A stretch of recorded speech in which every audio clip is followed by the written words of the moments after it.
Okay, good afternoon, everybody. Thank you all for taking time to be with us here today. I see we have a very small audience today, and I hope that people would join us as we continue. But in the interest of and with respect to everybody's time, we're going to get this started.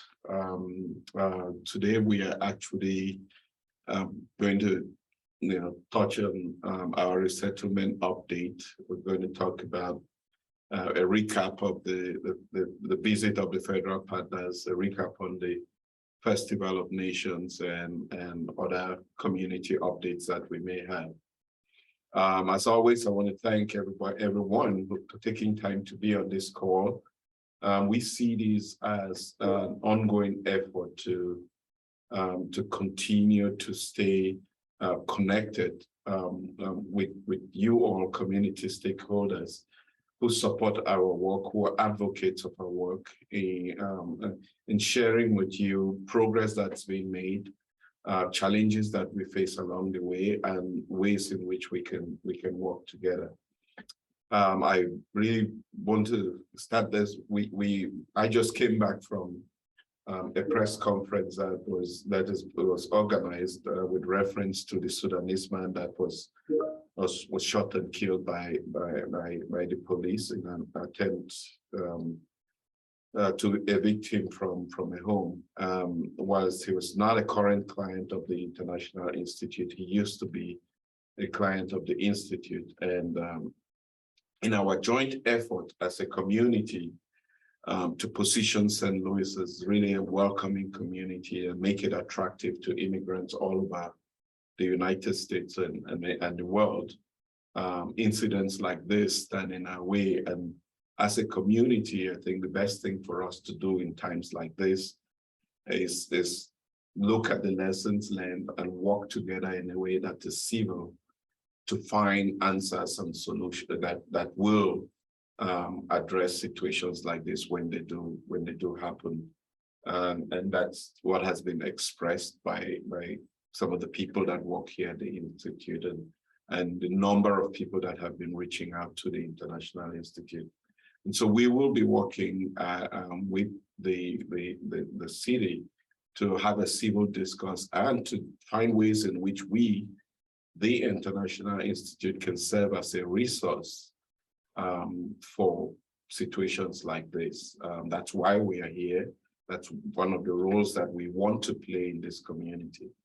But also when we came up with our strategic plan, one of the things that we said was really trying to amplify the voices of the immigrants that so often may not be heard or as part of the conversation in the community. And this could be one of those examples. So we're working in close collaboration with the city. We're having ongoing conversations to just look at the situation, get the lessons learned, and then figure out how we can be a resource going forward for any challenging circumstances like this.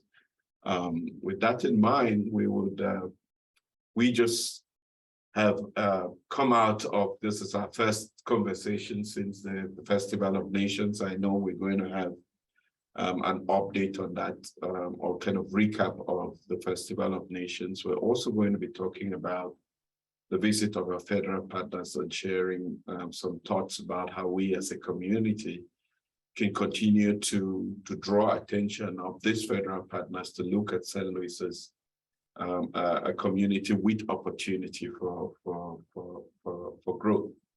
I will say we're coming to the end of the fiscal year, the federal fiscal year, and so we're going to have a narrative about the work that we've done in the last year, which is ending. And maybe a little bit about our projections into the new year. For resettlement updates, I'm going to turn this over to our Senior Vice President here at the International Institute, Blake Hamilton, for the resettlement update, and I'll come back to talk about the visit of our federal partners. Good afternoon, all. We are here on the precipice of the end of the current federal fiscal year, which gives us an opportunity to look back and look ahead a little bit. This year was obviously very stop-start, we can say, with a lot of arrivals really coming in the first 3 months of the federal fiscal year. Still more coming at a less consistent pace through the year, with a very low period in the middle of the summer, and now, of course, as expected, as predicted, additional arrivals coming here at the very end of the fiscal year. Between when we, functionally right before the Festival of Nations to now, we have seen another 78 individuals arrive. That is a large number for us, and it actually exceeds the number of arrivals we had in the previous 2 months over a 3-week period here. So we have seen quite a few arrivals, and you can see it's 24 cases of 78 individuals. There are several cases of 6 and 7 that did arrive, including one day where we had 24 individuals arrive just in one day. So that really took us back to the old days of November 2021, because that's how far we had to go to see another day that had quite as many people arrive this year, at least. So we have gotten quite a few arrivals, but and as I said, quite a few cases of 6 and 7 or more, and we are happy to report that none of those large cases have actually had to stay at hotels. We were pursuing temporary housing for one case, but we're not able, or it turned out not to be necessary. So all of these individuals that arrived in this period of time have gone into permanent housing. And again, this is just another marker for us that we've been able to resettle a large number of folks in a short period of time, inclusive of large cases.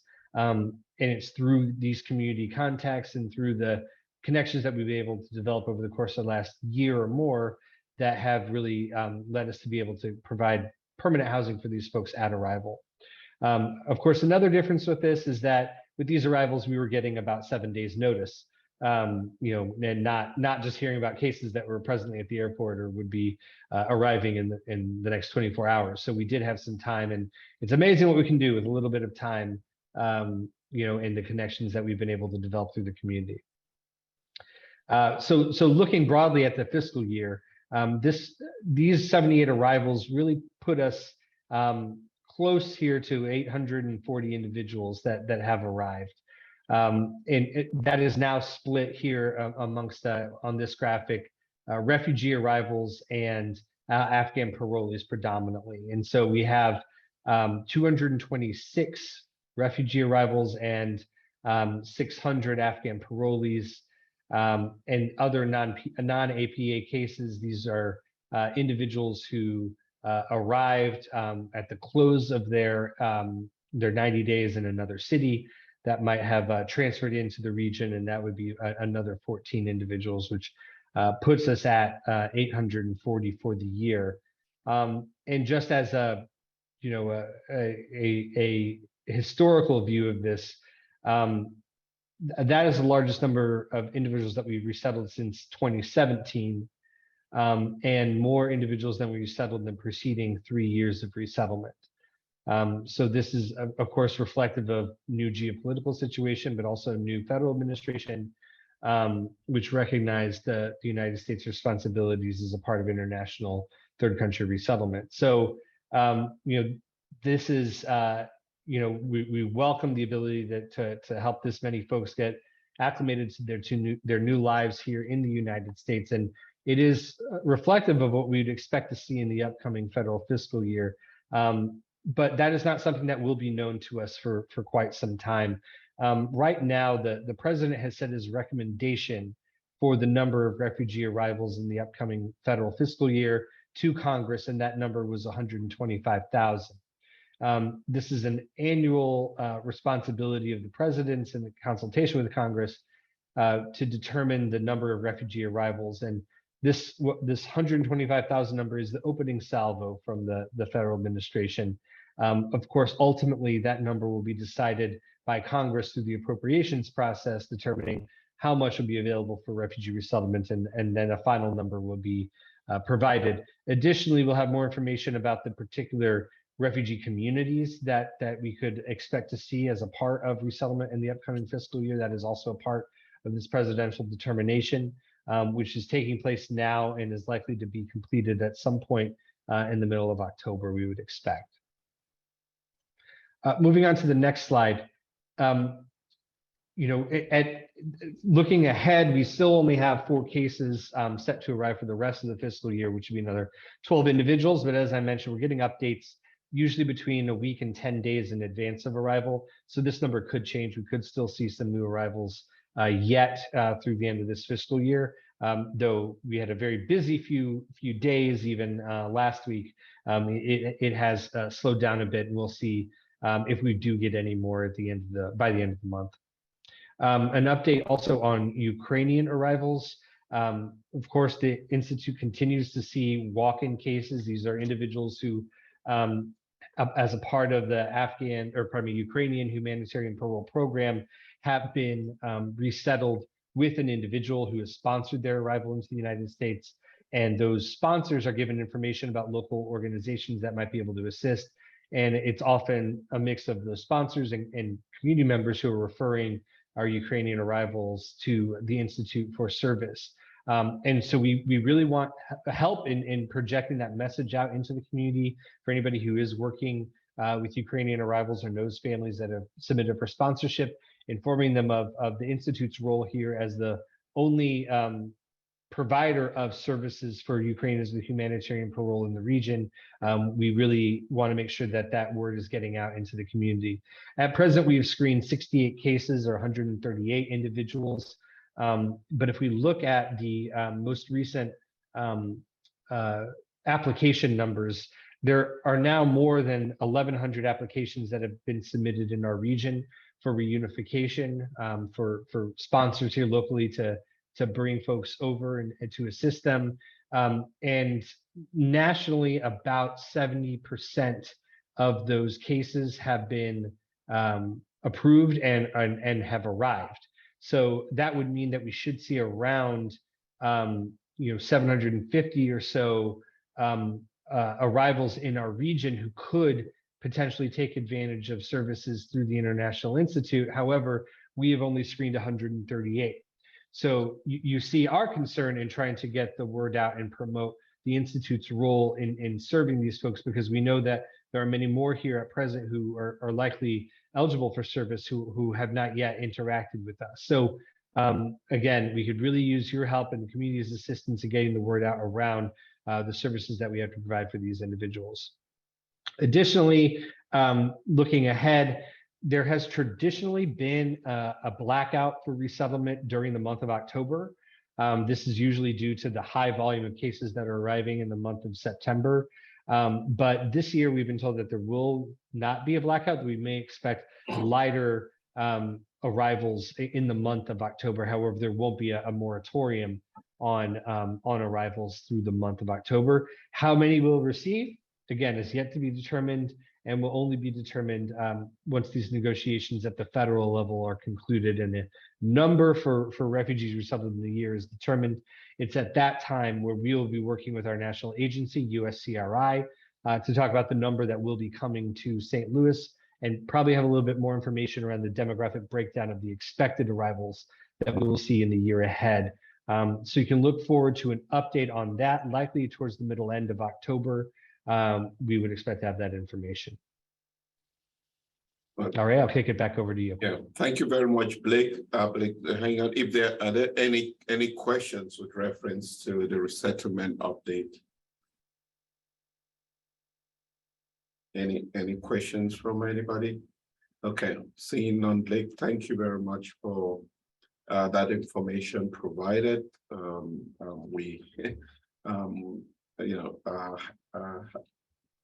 Thumbs up to the resettlement team last week for the amount.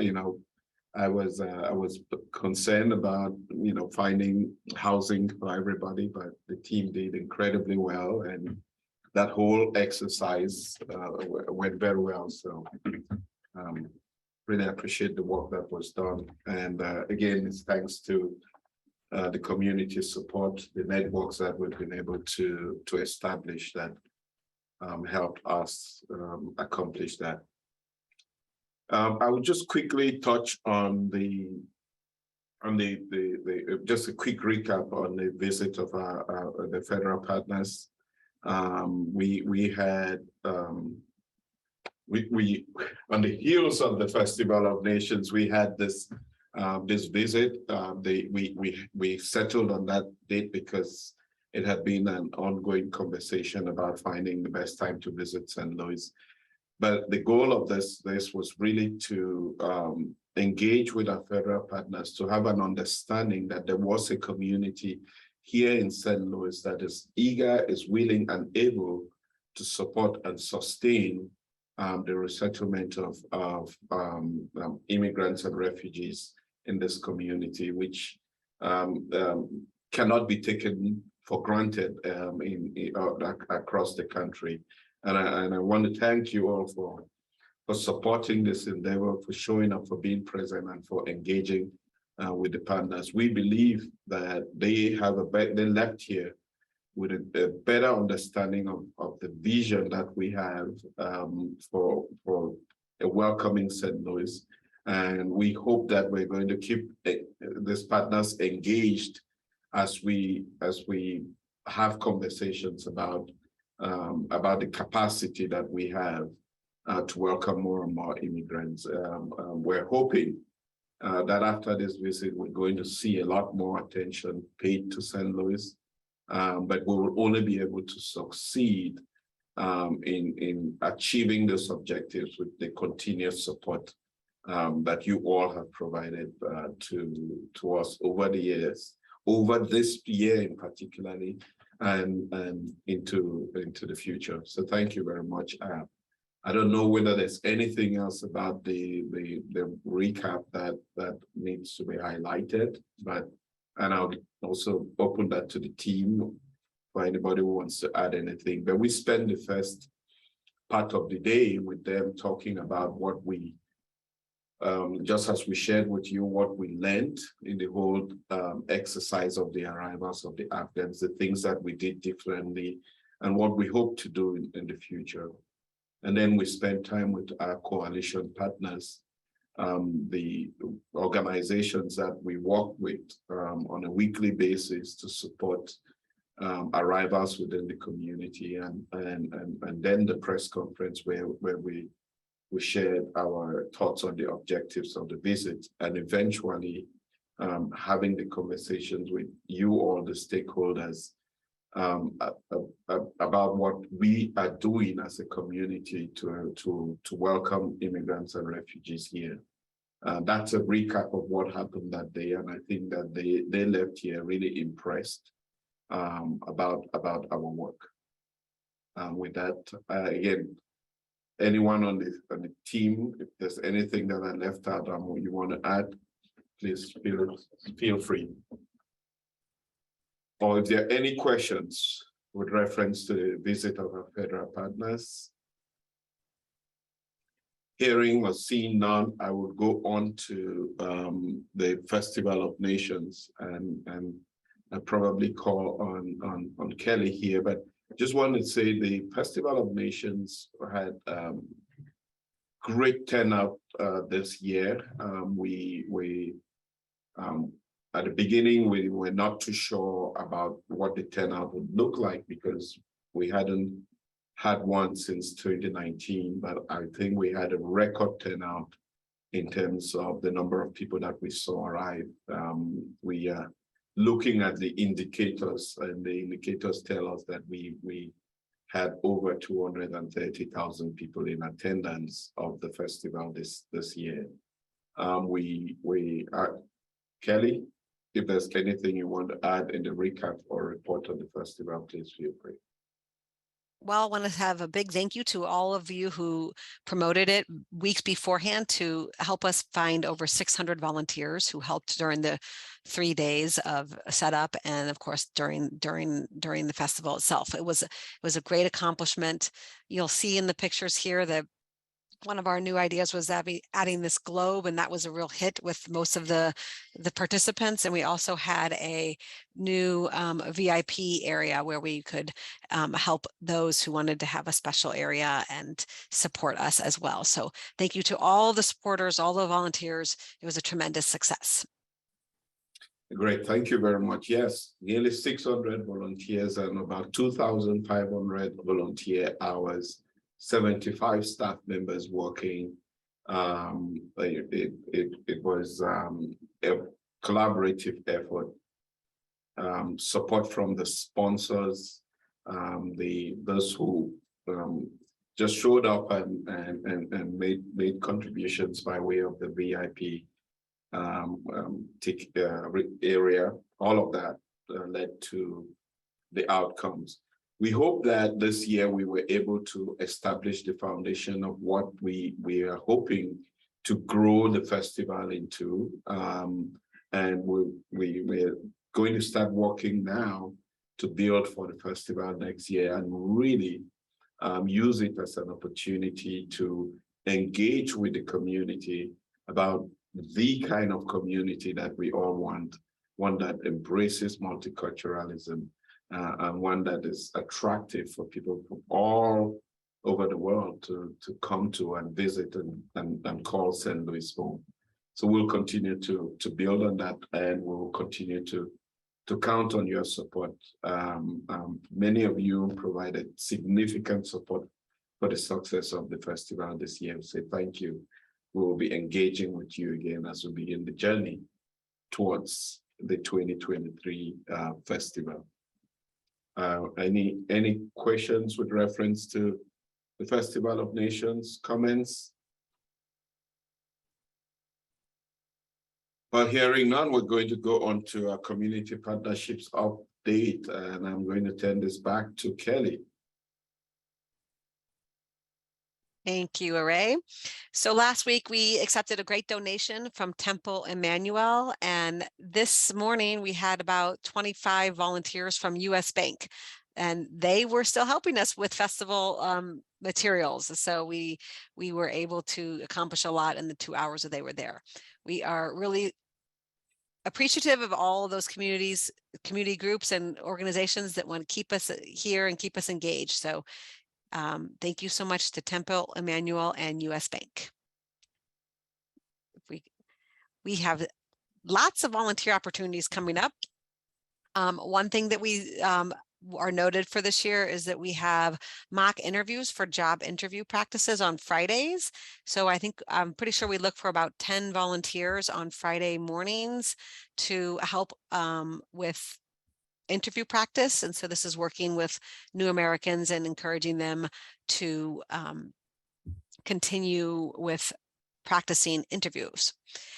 We will be launching a volunteer leadership program. Our coworker, John, who is our volunteer coordinator, is designing a program where we can use some of our volunteers and have them take leadership roles in terms of maybe working with other volunteers, designating certain areas where they can help us in a larger capacity other than just coming in one day a week.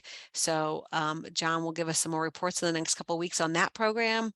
And in the last couple of months, we've held community volunteer orientations. We've been alternating evening and weekend orientations, and those are for people who are interested and who would like to learn more about the International Institute and how we proceed with volunteers. So those are things that are on the docket for the next couple of months. I'm going to pass this over to Carlos, and you can talk the next two. Yes, please. Thank you, Kelly. And yeah, we just want to highlight, additional opportunity support that we have ongoing here at the Institute for the new arrivals.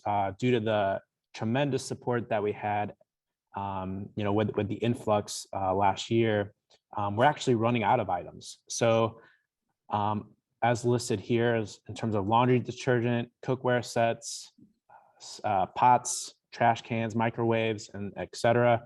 We could use more items to stock here at the International Institute for when we set up apartments to welcome new arrivals to the St. Louis community. These items can also be purchased and shipped directly from our Target, and I should have put Walmart wish list there, which can be found at the link at theinternationalinstitute.org/donate-items. So we really appreciate the support. We're actually in need of items at this moment to stock up.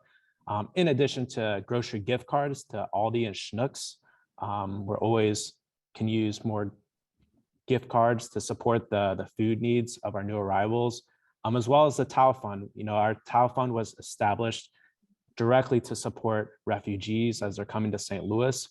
And our TAO Fund has been quite utilized in the last several months, as you can imagine. And so we're looking for the contributions of the community to help buffer that support in the ongoing months as we expect more arrivals, in this coming fiscal year, as Blake mentioned earlier. We can go to the next slide. Just for direct contacts for supporting, feel free to also check on a regular basis our volunteer segment on our website. We do have apartment setups that come up from time to time, so it's a great resource to check there, as well as other opportunities within our departments. And just a couple great points of contact include Catherine with our youth programming and John with our volunteer programming and volunteer leadership program. And of course, we always appreciate contributions from individuals, organizations, and corporations, and more information about making a contribution can be found at the International Institute's website /donate. So the International Institute, we are growing, and we have currently 15 openings on our website. And we listed a few here, including the Director of Social Work, our Multicultural Center, some financial reporting and grant management director, and the executive director to the Afghan Chamber of Commerce. Also, all very important roles that can be found on our website with currently 15 openings. We're still looking for individuals to fill AmeriCorps positions that we have here that include in our immigration, economic development, and medical and childcare or school enrollment roles. So anyone that you think would be interested in these roles, we'd really appreciate the support as we're having an exciting chance for growing our team here at the International Institute and supporting new arrivals and achieving our mission here in the St. Louis community. And of course, we have some internships open at the following links, which can be found on our website, but also just direct links that are listed here for the careers, AmeriCorps positions, and internships that Carrie is also posting in the chat. So really thanks, Carrie, for that. Anita mentioned, that we're looking for 10 volunteers within the job interview workshops. Those can be found on our website in the volunteer role, and also any volunteer opportunities that come through here shortly. We are looking for still a number of roles, including our Afghan media news lead as well. So please visit our website, check back from time to time, because there are a lot of changes that are taking place, and we're excited to be expanding our team. We can go to the next slide. And just another way to be connected and amplify our collective voices here in the St. Louis community when it comes to immigration and refugees. We have a strong presence on Facebook, Instagram, Twitter, also visiting our YouTube channel and LinkedIn. These are all great ways to connect with us and share and cross-promote the work that we're doing here within the St. Louis region to amplify our voices in support of refugees that are coming to the area, which from what Ari mentioned with our partner meeting was well seen. And so we want to keep that, or federal visit meeting, I should say. We want to keep those voices constantly going so that we can continually provide that support. So thank you very much, and I'll hand it back to Ari. Thank you very much, Carlos and Kelly. I see Anita, you have your hand up, please. Yes, thank you. Good afternoon, everyone. I just wanted to add about the volunteer local for the job interview.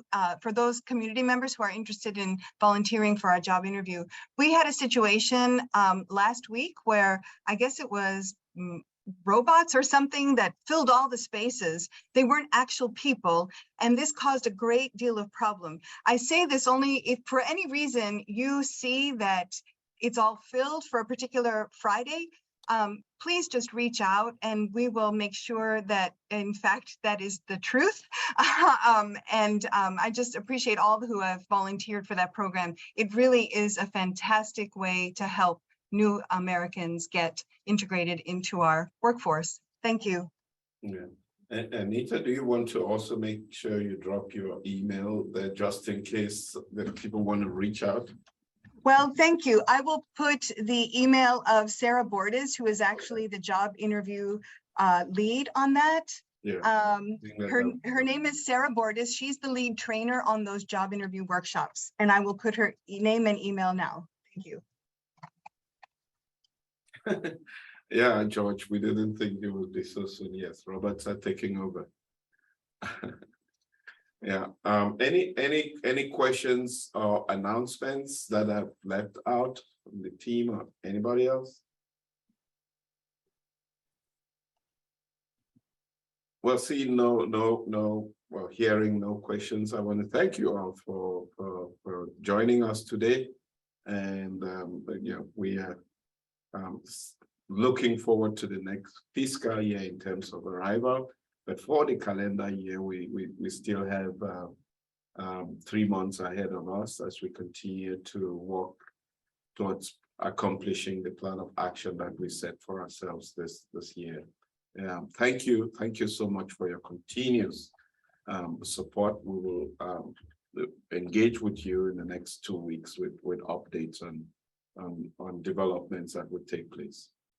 Have a wonderful rest of the day, and we'll talk to you in 2 weeks.